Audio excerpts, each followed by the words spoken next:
تعرفون يا جماعة، لو جيت تحب لك أحد وجيت وأنت منتثر كل أبوك جاين على وجهك، وآخر ذا الجية ترجع وما في يدينك شيء.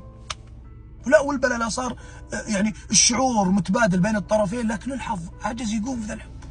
عجز، حاول من نعدل بدل ذا عني وعنك، ما عني وعنك، تبي ولا سخن، هذه الحقيقة. ولا والقهر لا صار هالشعور شعور متبادل، لكن تبي تصد انت وتنخش، خلاص لا عاد نشوفك ولا عاد تشوفنا، لكن تضطر انك تشوفه. ليه؟ تلقاك في مكان عمل واحد، ولا في منطقة واحدة، ولا في مذا، والصدف دائما تجمعكم وانت خلاص وخر ما عاد يمديك. فوش قال مساعد الرشيدي في هالشيء؟ طبعا يحكي قصيدة كأنها تحاكي هالشعور. بنهل الدمعة، خلونا نهلها. يوم انتثر وردوه وش قال؟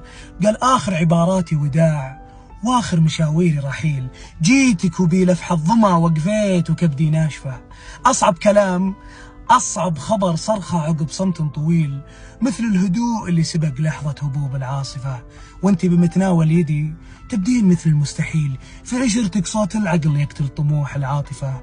الحب ما هو كل شيء اللي أوقف حظ بخيل، قلوبنا مثل العسل بس الظروف مصالفة، لا للندم لا للعتب أو شيء من هذا القبيل. وانتي ما جاء منك خطأ حتى تقولين آسفة، قولي لهم يا عزوتي ما عابنا موت النخيل اللي يوافيها الأجل وتموت لكن واقفة.